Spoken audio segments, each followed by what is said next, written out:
I thought I could find someone better than my husband, but I was wrong. I used to tell myself that settling wasn't an option. I didn't want a good enough life. I wanted passion, excitement, fireworks. But somewhere along the line, I mistook my own restless fantasies for reality. I thought I deserved better than what I had with Ryan. I was wrong. Are you happy, Olivia? Ryan's voice was calm, but his eyes betrayed his unease. He had asked me this question before, but this time, I felt like he could see through my rehearsed answers. I hesitated, fiddling with the edge of the dish towel. Of course I am. Why wouldn't I be? You just seem distant, he said, placing a hand on my shoulder. If something's wrong, I want to know. I want to fix it. His touch was warm, grounding. And for a brief moment, I wanted to collapse into him, to confess how trapped I'd been feeling. But instead, I shrugged him off. It's nothing, Ryan, I said with a forced smile. I've just been stressed. He didn't look convinced, but he let it go. That was Ryan's way, patient, understanding, endlessly supportive. But instead of appreciating him, I resented him for it. The dissatisfaction had been building for years. Ryan was the kind of man who believed in quiet love, small gestures over grand declarations. He cooked dinner when I worked late, left notes in my bag when I traveled, and remembered the little things that mattered. But somewhere along the way, I stopped seeing those things. I started craving something bigger, more dramatic. That's when I met Eric. Eric was everything Ryan wasn't: spontaneous, cocky, unpredictable. He was a friend of a coworker, and our paths first crossed at a company happy hour. He had a way of making you feel like the most important person in the room, his intense gaze locking onto yours like you were the only one who mattered.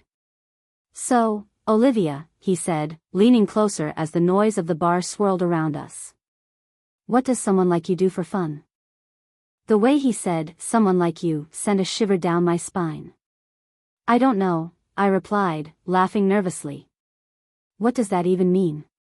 It means you look like you're dying to break the rules, he said, his lips curving into a mischievous smile. Am I wrong? I should have walked away. I should have smiled politely and excused myself. But instead, I leaned in.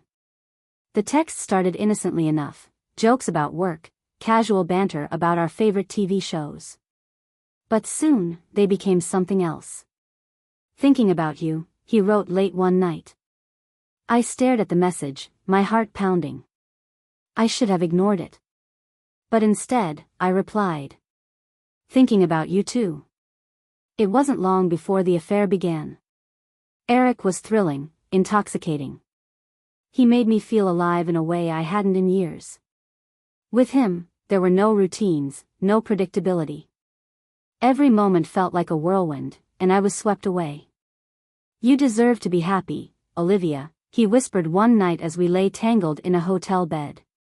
But I have a husband, I said, guilt gnawing at the edges of my euphoria. A husband who doesn't see you the way I do, Eric countered, his fingers tracing circles on my skin. You can't keep living a lie. His words planted a seed of doubt in my mind, one that grew with every stolen moment we shared. Ryan knew something was wrong. He didn't confront me outright, but his questions became more frequent, his concern more palpable. Are you sure everything's okay? He asked one evening as we sat across from each other at the dinner table. Yes, I said too quickly, avoiding his gaze. You've been distracted lately, he said, his voice tinged with worry. If there's something you need to talk about. There's nothing to talk about, Ryan, I snapped, cutting him off. His face fell, and I immediately regretted my tone. But I couldn't bring myself to explain. The night I ended things with Ryan was the hardest of my life. I can't do this anymore, I said, standing in the door. What do you mean? He asked, his voice laced with panic. I need more, I said, tears streaming down my face. I love you, Ryan, but I'm not in love with you anymore. He stared at me, his face a mixture of heartbreak and confusion. Olivia, we can fix this. Whatever it is, we can work on it together. I've already made up my mind, I said, my voice trembling. I'm leaving. At first, being with Eric felt like a dream come true.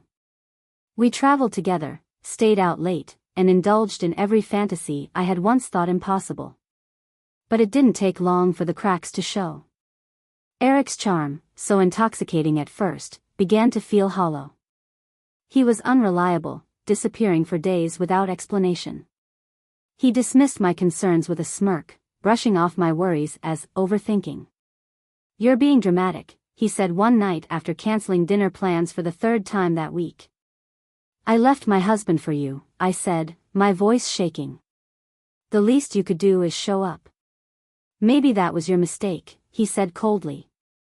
The realization hit me like a freight train. I had traded stability for chaos, love for lust, devotion for fleeting thrills. And now, I was the one left picking up the pieces.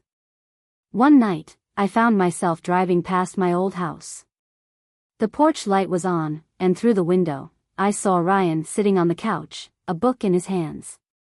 He looked peaceful, content. Without me. Months later, Eric and I were over. He moved on quickly, finding someone else to charm and discard. And I was left alone, drowning in the consequences of my choices. I thought I could find someone better than Ryan. But now I know that better doesn't mean more exciting or thrilling. It means someone who shows up, who loves you unconditionally, who makes the effort every single day. And I had already found that in Ryan. Sitting in my empty apartment, I stare at the wedding photo I never had the heart to throw away. Ryan's smile is wide, his eyes full of hope. I thought I could find someone better than my husband. But I was wrong. And now, I have to live with that truth for the rest of my life.